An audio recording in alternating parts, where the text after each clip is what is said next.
आपको मालूम है कि परमेश्वर का जो पुत्र है वो हमारी ज़िंदगी के लिए कुर्बान हुआ है। एक बहुत बड़ा भाग हमारी ज़िंदगी के लिए किया। हमारे माप की डोरी को उसने मन भावने स्थान में स्थिर किया और हमारे जीवन की तमाम बातों को उसने शैतान जो छीनना चाहता था उससे रोक करके हमारे जीवन को स्थिर किया। आज हम अपने आत्मिक जीवन को प्रमोट कैसे करें, उसे उन्नति में कैसे लेके जाएं। देखिए, याद रहे कि जितना हम प्रभु को अधिक देख पा रहे हैं उतना ही प्रभु हमें देख पा रहा है। ये आपका और आपके प्रभु का रिश्ते की बात है।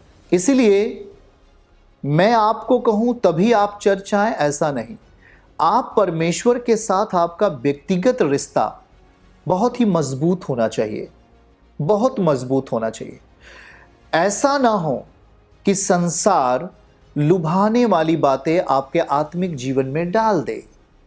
ध्यान से सुनिए, ऐसा ना हो कि यह संसार दिखावटी जीवन को आपके आत्मिक जीवन में डाल दे और वो आपसे आसानी से झूठ बोल करके आपको आत्मिक पथ से अलग कर दे। इसलिए बाइबल कहती है कि उसको पकड़ लो। पौलुस इस बात के लिए बड़ी गहराई से समझाने का प्रयास करते हैं। दूसरा कुरिन्थियों अध्याय 11 वचन 2 और 3, 1, 2, 3 ये पढ़ेंगे हम। यदि तुम मेरी थोड़ी सी मूर्खता सह लेते तो क्या ही भला होता। मेरी सह भी लो। मैं जो आपको समझा रहा हूं उसे शायद आप इस स्थान पर आप सह लो जो परमेश्वर दे रहा है। वचन 2 में, क्योंकि मैं तुम्हारे विषय में ईश्वरी धुन लगाए रहता हूँ। ईश्वरी धुन लगाए रहता हूँ। मीटिंग से उठता हूँ, आपके लिए प्रार्थना करता हूँ। शाम होती है, प्रार्थना करता हूँ। फिर प्रार्थना से उठकर पारिवारिक प्रार्थना में शामिल होता हूँ। फिर उसके बाद वचन अध्ययन करता हूँ। फिर उसके बाद सोने के पहले फिर प्रार्थना करता हूँ। रात बीतती है, आपके लिए धुन लगाए रहता हूँ। ये मैं कह रहा हूँ आपसे, ये प्रभु का दास आपसे कह रहा है कि मैं तुम्हारे विषय में ईश्वरी धुन लगाए रहता हूँ। कहीं ऐसा ना हो कि शैतान आपको छीन ले, कहीं ऐसा ना हो कि बीमारियां आपको तोड़ डाले, कहीं ऐसा ना हो कि आपकी ज़िंदगी को शैतान टुकड़े टुकड़े कर डाले और आपको संसार में फेंक दे। धुन में रहता हूँ। मेरे प्रभु मेरी सेवकाई की कलीसिया के लोगों को तो आशीष दे, उन्हें कष्ट नहीं होना चाहिए। प्रार्थना करता हूँ, उनके जीवन के दुख दर्दों को ले ले प्रभु, उनके पीड़ाओं का अंत कर, उनके मुकदमों का अंत कर, उनके फैसले में अपनी उपस्थिति दिखा, उनके परिवारों में आनंद को डाल दे, उनके रिश्तों में प्यार को डाल दे। धुन लगाया रहता हूँ, ये धुन लगाया रहता हूँ। आगे लिखा क्या है, इसलिए कि मैंने एक ही पुरुष से तुम्हारी बात लगाई है। आत्मिक रिश्ता है ये शारीरिक वैवाहिक नहीं, परंतु आत्मिक वैवाहिक को पौलुस बात कर रहा है। कह रहा है इसलिए मैंने एक ही पुरुष से तुम्हारी बात लगाई है कि तुम्हें पवित्र कुमारी के समान मसीह को सौंप दूं। मसीह को सौंप दूं। यह एक अगुवे की भूमिका है, यह एक अगुवे की जिम्मेवारी है कि उसकी कलीसिया व्यभिचार की कलीसिया न बने, उसकी कलीसिया गुनाह की कलीसिया न बने, परंतु पवित्र कुमारी के समान मसीह को सौंप दूं, जो हमें जिम्मेवारी मिली है, आपके जीवन को सही करने की जिम्मेवारी जो मिली है। फिर आगे नीचे लिखता है आयत 3 में, परंतु मैं डरता हूं। याद रहे, परमेश्वर का दास जो एक चरवाहा होता है, जो एक अगुवा होता है, कलीसिया का जिम्मेदार व्यक्ति होता है, जिसको परमेश्वर ने इसलिए चुना है कि आपकी ज़िंदगी को बेहतर करे, आपके परिवार के दुखों को ले ले, आपकी समस्याओं को ले ले, आपकी पीड़ाओं को ले ले, आपके तमाम प्रकार के रोगों को ले ले। इसलिए इस दास को बैठाया और उसे अभिषेक दिया है। वो एक बार डरता जरूर है। काहे लिए डरता है? ध्यान से सुने। परंतु मैं डरता हूं कि जैसे सांप ने अपनी चतुराई से हवा को बहकाया, वैसे ही तुम्हारे मन उस सिधाई और पवित्रता से जो मसीह के साथ होनी चाहिए कहीं भ्रष्ट ना की जाए। फिर से पढ़ता हूं, परंतु मैं डरता हूं जैसे सांप ने अपनी चतुराई से हवा को बहकाया, वैसी ही तुम्हारे मन की सिधाई और पवित्रता से जो मसीह के साथ होनी चाहिए, सही नियमों में, सही दशाओं में, सही चालों में जो होनी चाहिए, कहीं भ्रष्ट ना की जाए। यही डर होता है। और इसीलिए वचन 2 की पहली आयत, क्योंकि मैं तुम्हारे विषय में ईश्वरीय धुन लगाए रहता हूँ। इसीलिए आपसे कहता हूँ, इसीलिए आपसे बात करता हूँ, इसीलिए आपको समझाता हूँ और परमेश्वर का वचन बताता हूँ। कहीं ऐसा ना हो कि जिस तरह अदन में सांप ने हवा को बहका दिया और उसे पवित्रता से हटा दिया, उसे आत्मिकता के रास्ते से हटा दिया और उसे पाप के रास्ते रख दिया, गुनाह के रास्ते रख दिया, उसे कमजोरी के रास्ते रख दिया, उसे बीमारी के रास्ते रख दिया, उसे तमाम प्रकार के मुसीबत के रास्ते रख दिया। कहीं भ्रष्ट ना हो जाओ, इसीलिए मैं ईश्वरीय धुन लगाए रहता हूँ। इसीलिए एक चरवाहे की जो भूमिका है वो आपकी ज़िंदगी को बेहतर करने के लिए हमेशा इस धुन में रहती है कि आपकी ज़िंदगी बेहतर हो जाए। वो आपको समझाता है। इसके आगे का एक वचन देखिएगा, 2 कुरिन्थियों 10 आयत 8, क्योंकि यदि मैं उस अधिकार के विषय में और भी घमंड दिखाऊं जो प्रभु ने तुम्हारे बिगाड़ने के लिए नहीं, आपको बिगाड़ने के लिए नहीं, पर बनाने के लिए हमें दिया है, तो लज्जित ना होगा। परमेश्वर ने आपके जीवन को बनाने के लिए हमें इधर रखा। परमेश्वर ने आपकी ज़िंदगी को ऊंचा उठाने के लिए आपको इस सेवकाई से जोड़ा, आपको एक अगुवे के रूप में एक व्यक्ति को दिया जो आपके लिए ईश्वरीय धुन लगाए रहता है। मेरे पास एक अधिकार दिया गया है परमेश्वर की ओर से कि आपके जीवन को कैसे लेके चलना है, उस अधिकार में आपके जीवन को बताऊं। जो प्रभु ने तुम्हारे बिगाड़ने के लिए नहीं, आपको बिगाड़ने के लिए हमें अधिकार नहीं दिया। प्रभु ने हमें छुटकारे का, चंगाई का अधिकार दिया, तो बिगाड़ने के लिए नहीं। परमेश्वर ने हमें आपके जीवन के लिए प्रार्थना, हमारी परमेश्वर सुनते हैं, आपके जीवन को बिगाड़ने के लिए नहीं, परंतु बाइबल का वचन कहता है आपको बनाने के लिए वो अधिकार हमें दिया ताकि हम लज्जित ना हो, ताकि हम शर्मिंदा ना हो। इसलिए परमेश्वर का एक दास, परमेश्वर सेवकाई के विषय में चौकसी रखता है। इसलिए बाइबल सिखा रहा होता है कि हमारे लड़ाई के हथियार शारीरिक नहीं है भाई बहन, हमारे लड़ाई के हथियार आत्मिक है।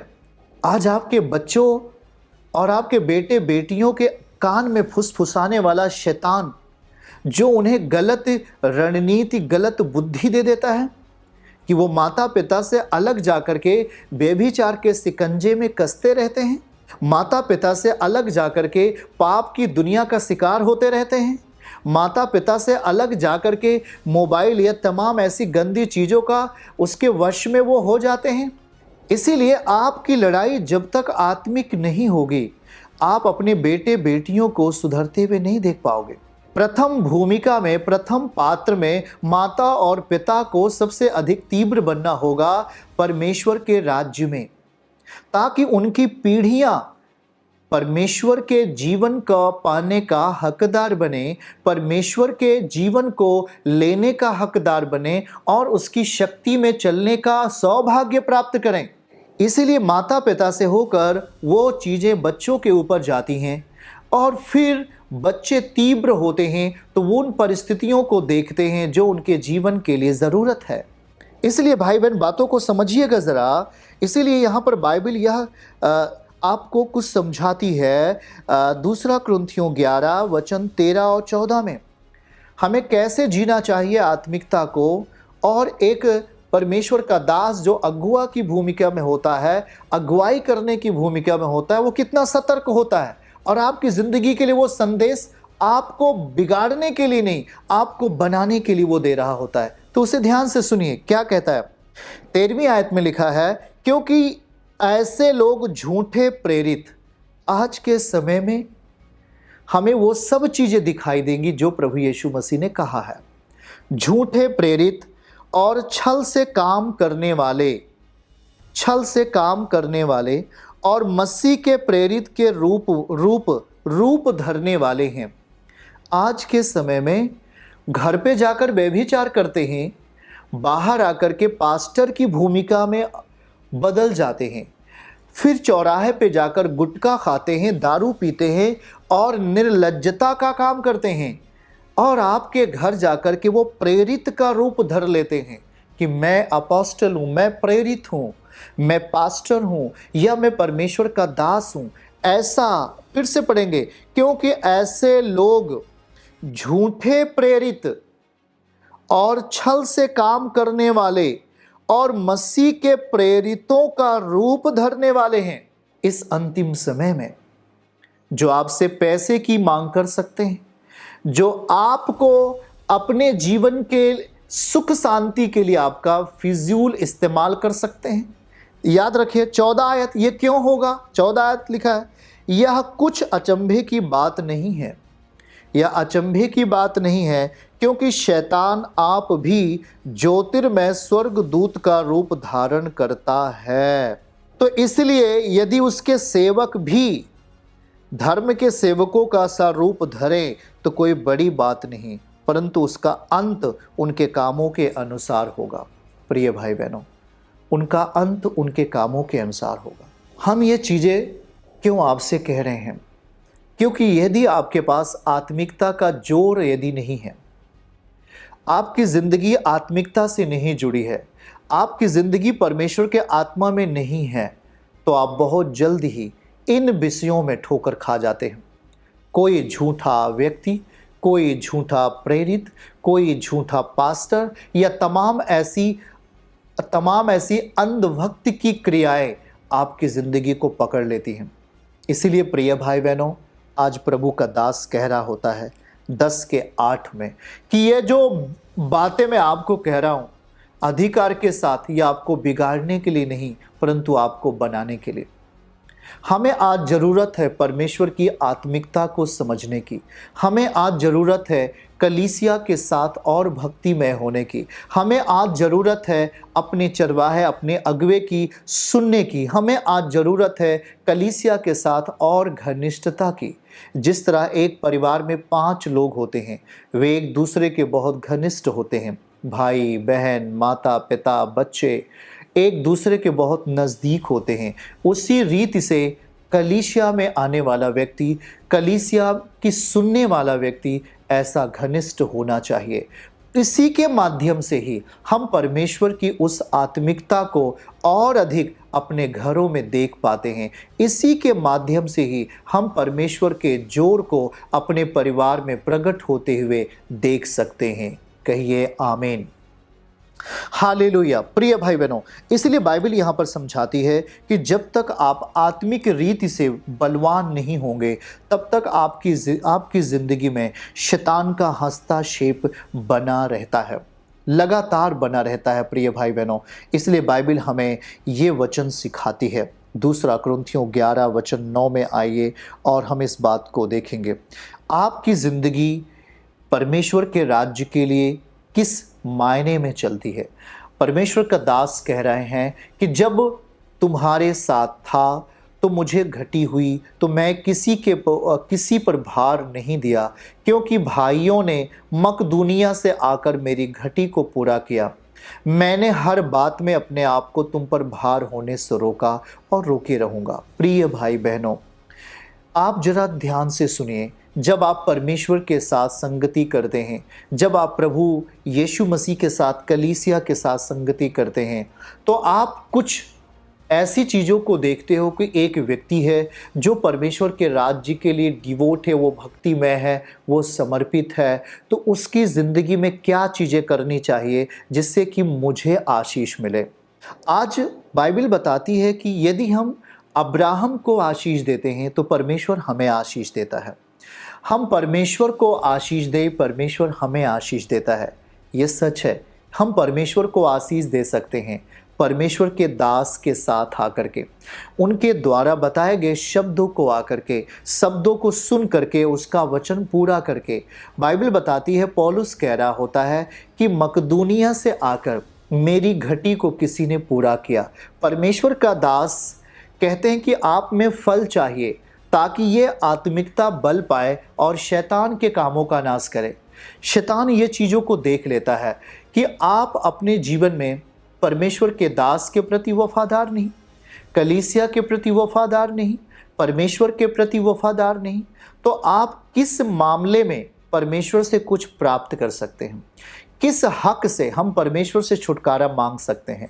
किस हक से हम परमेश्वर के राज्य से आशीषों को मांग सकते हैं?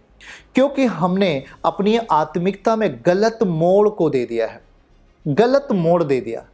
हमें दाहिने जाना चाहिए, हम बाएं चले गए, क्योंकि हमने उस तथ्य पर ध्यान नहीं दिया, हमने उस वचन पर ध्यान नहीं दिया जो परमेश्वर ने हमारे आत्मिक उन्नति के लिए कहा था। एक बात और, चलिए हम आते हैं दूसरा कुरिन्थियों अध्याय, उसको हम पढ़ेंगे। दूसरा कुरिन्थियों अध्याय 9 वचन 10 को देखेंगे। दूसरा कुरिन्थियों अध्याय 9 वचन 10। यहाँ आइए और देखिए, आपके सुधार के लिए, आपकी बढ़ोतरी के लिए। सो जो बोने वाले को बीज, सो जो बोने वाले को बीज एक आत्मिक प्रक्रिया है और इसमें हमें प्रवेश करना चाहिए ताकि हमारी उन्नति हो। लिखा है सो जो बोने वाले को बीज और भोजन के लिए रोटी देता है, भोजन के लिए रोटी देता है, वह तुम्हें बीज देगा। ओके, वह आपको खाली नहीं छोड़ रहा है, कह रहा कि वह मैं तुम्हें बीज दूंगा और उसे फलवंत करूंगा और तुम्हारे धार्मिकता के फलों को बढ़ा देगा। आमीन। देखिए, शुरुआत आपसे हो रही है, परमेश्वर तैयार है। वो कह रहा है कि बोने वाले को हमें बीज देना पड़ेगा। हाँ, हम बोते हैं, हम बोने वाले हैं। प्रभु कह रहा है एक बोने वाला बीज बोने निकलता है, कुछ मार्ग के किनारे गिरते हैं, कुछ मार्ग के किनारे गिरे और पक्षियों ने आकर उन्हें चुग लिया। हमने अवसर नहीं दिया कि प्रभु मेरे जीवन के लिए काम करे, इसका अर्थ है हमने अवसर नहीं दिया, हमने सही मायने में सही रास्ता नहीं दिया, रास्ते नहीं खोले कि परमेश्वर आकर मेरी जिंदगी को सही करे। हमने परमेश्वर के लिए अपने मन को नहीं खोला और इसलिए वो चीज़ें हटा दी गई आपके जीवन से जो आपकी ज़रूरत थी। पैसा आपकी ज़रूरत है, जीवन नहीं है, मसीह जीवन है। आपकी ज़िंदगी में समृद्धि आपकी ज़रूरत है, पर समृद्धि जीवन नहीं है, मसीह जीवन है। पर कह रहा कि बोने वाले को बीज देना पड़ेगा। ये काम आपसे शुरू होगा। हम परमेश्वर के राज्य के लिए, परमेश्वर की महिमा के लिए इस काम को पूरा करते हैं। ओके, परमेश्वर की महिमा के लिए हम इस काम को पूरा करते हैं। देखिएगा, जल्दी से नीचे आइए और हम यहीं फिर आएंगे, परंतु इस बात को देखिए, हम प्रभु के महिमा के लिए दूसरों को बीज देते हैं बोने के लिए ताकि आपको रोटी मिले। ओके, बाइबल क्या कहती है? दूसरा कुरिन्थियों 8 वचन 19वीं आयत। इतना ही नहीं, परंतु वह कलीसिया के द्वारा ठहराया भी गया कि इस दान के काम के लिए हमारे साथ जाए और हमें यह सेवा इसलिए करते हैं। परमेश्वर के राज्य के लिए हम मन को खोलते हैं, परमेश्वर के राज्य के लिए हम परमेश्वर के दास के हाथ में बीज रखते हैं ताकि हमें रोटी मिले और हमारा फल बढ़ जाए। और यह काम हम इसलिए करते हैं कि प्रभु की महिमा और हमारे मन की तैयारी प्रकट हो जाए, ताकि प्रभु की महिमा बढ़े।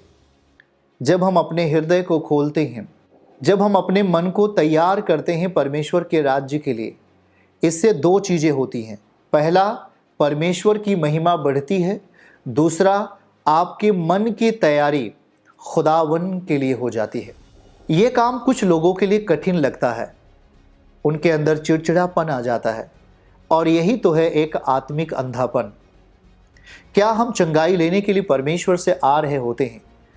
परमेश्वर के दास हमारे लिए धुन, ईश्वरीय धुन में हमारे लिए प्रार्थना करते हैं। हमारे परिवार के अंदर धोखे के काम शैतान करना चाहता है, परंतु वो नहीं कर पाता, क्योंकि हम एक ईश्वरीय धुन वाले व्यक्ति के साथ हमारा रिश्ता है, एक आत्मिक कलीसिया से हमारा रिश्ता है, एक जीवित परमेश्वर की सेवकाई से हमारा संबंध है। और वो जीवित कलीसिया का जो अगुवा है वो ईश्वरीय धुन में हमारे लिए बैठा हुआ है। इसलिए हम उस मुसीबत से बचने वाले हैं, उस कष्ट से बचने वाले हैं।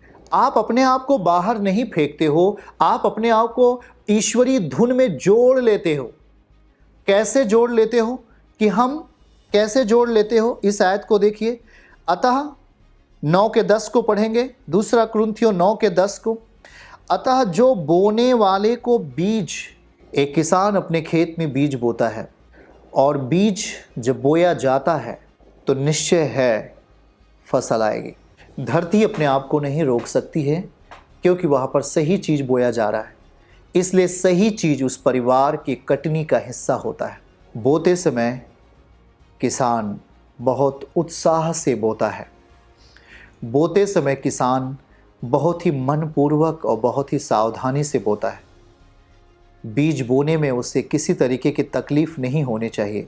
सारे इंतज़ाम करता है, भूमि की तैयारी, बीज की तैयारी, बेस्ट कहूँगा सबसे अच्छा से अच्छा बीज वो अपने खेत के अंदर डाल देता है।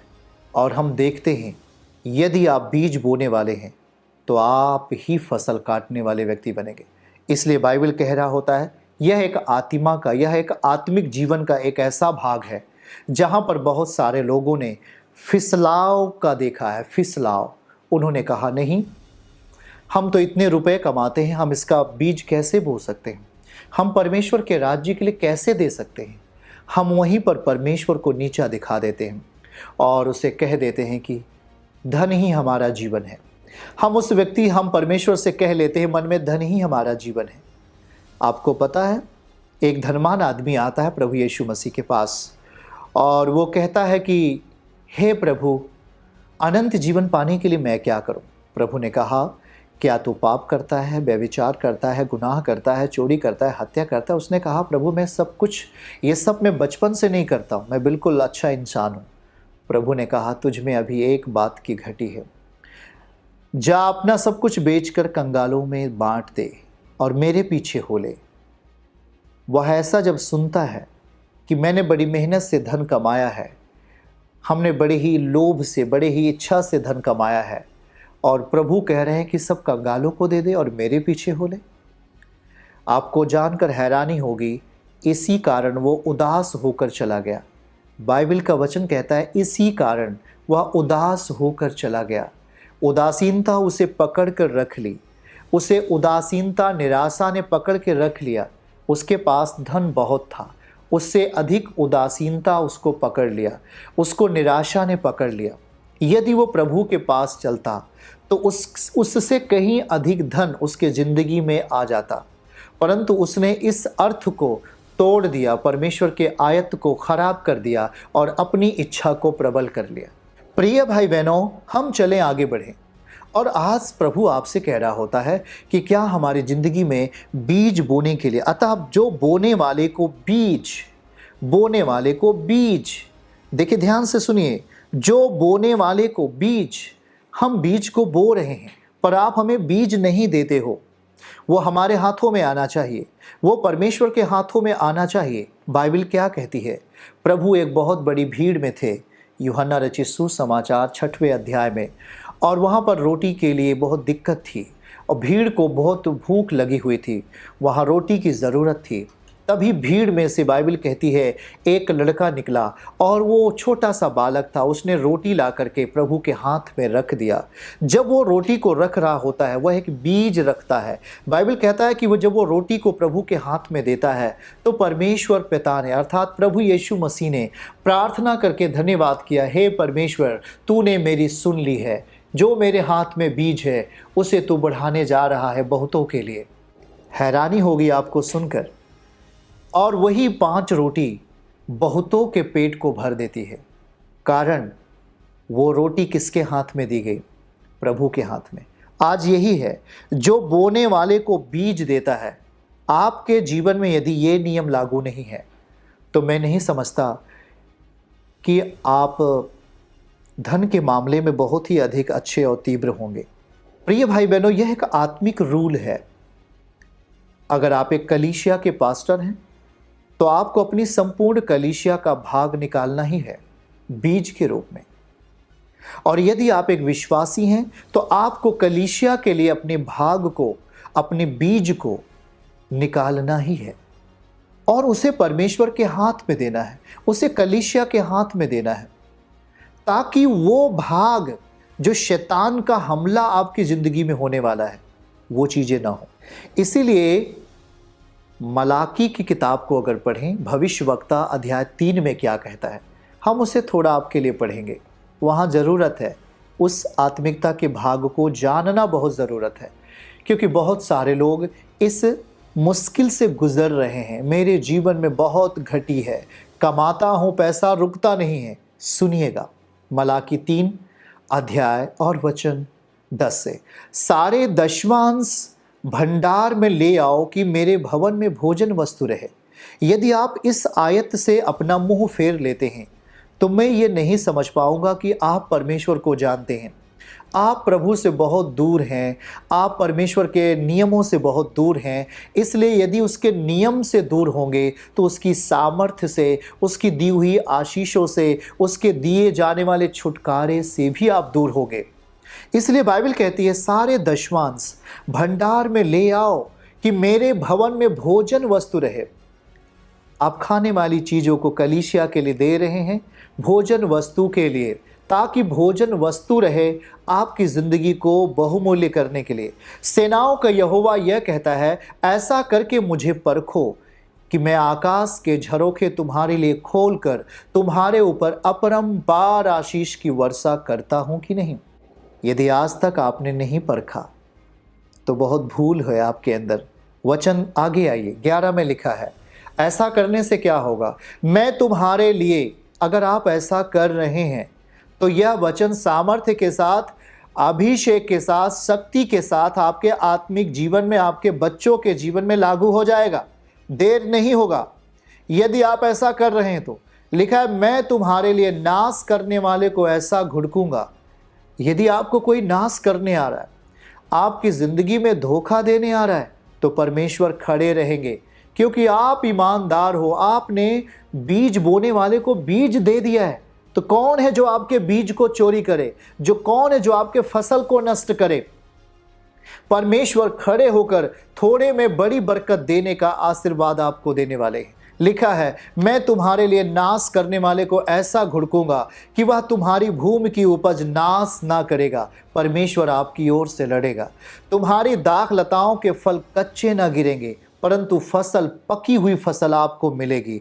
और यह सेनाओं का यहोवा का यही वचन है। आगे आइए, 12वीं आयत में क्या लिखा, तब सारी जातियां आपको धन्य कहेंगी, आपसे उधार लेने आएंगी, मुझे भी उधार दे दो, क्योंकि तुम्हारा देश मनोहर होगा, आपका घर खाली नहीं होगा।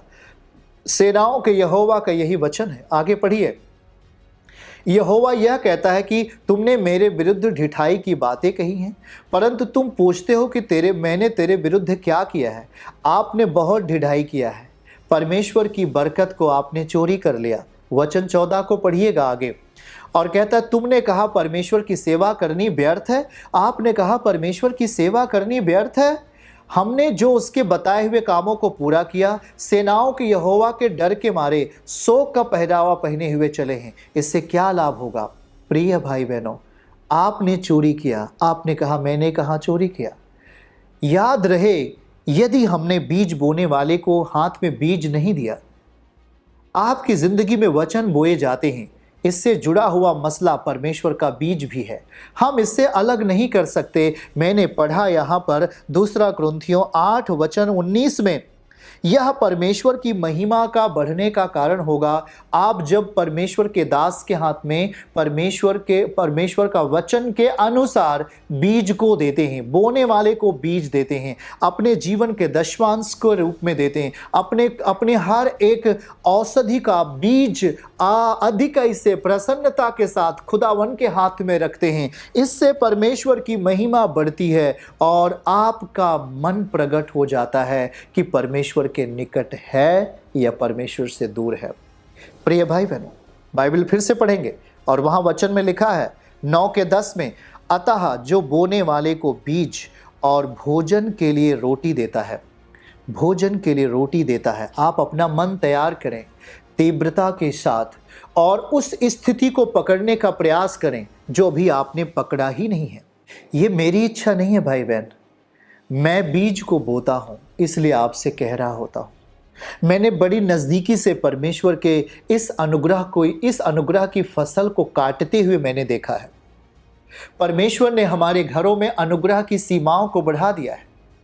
बीज बोने के कारण अनुग्रह की सीमाएं बढ़ गई हैं। मैंने अपनी टीम में अनुग्रह की सीमाओं को बढ़ते हुए देखा है। मैं देख रहा हूं और अपने बहुत सारे बिलीवर्स, बहुत सारे विश्वासियों के जीवन में यह फसल काटते हुए देख रहा हूं। वो थोड़े में बहुत विश्वास योग्य हैं। हाँ, वो अपने आम के पहले फल को लेके आ जाते हैं, वो अपने अमरूद के पहले फल को लेके आ जाते हैं, अपने जमीन के उस साग और पात के पहले फल को परमेश्वर के पास रख देते हैं, अपने नौकरी के उस तनख्वाह के पहले हिस्से को प्रभु के पास रख देते हैं। हाँ, उन्होंने परमेश्वर के लिए बीज बोने में बहुत आगे हैं। खुदा उनके ज़िंदगी को बहुत ही अद्भुत रीति से लेके चलता है। परमेश्वर हर कदम पर शैतान को डांटता है। जब दुष्ट आत्माएं उन्हें छूने के लिए जाती हैं, जब बीमारियां उन्हें छूने के लिए जाती हैं, जब कमजोरियां उन्हें छूने के लिए जाती हैं, तो याद रखें कि आपको परमेश्वर व्यर्थ खर्चों से उठाकर एक समृद्धि में आपको रखना जानता है। यदि आप परमेश्वर के वचन को पूरा करते हैं तो गारंटी है परमेश्वर आपकी जिंदगी को आशीषों से भरने में देर नहीं करेंगे। चर्च की सभी प्रार्थनाओं को और परमेश्वर के दास के द्वारा टीचिंग सुनने के लिए और अपडेट्स को जानने के लिए हमारे इस चैनल को सब्सक्राइब करें और साथ में बेल आइकन को जरूर दबाएं ताकि जब भी लाइव प्रार्थना हो तो सबसे पहले आप देख सकें।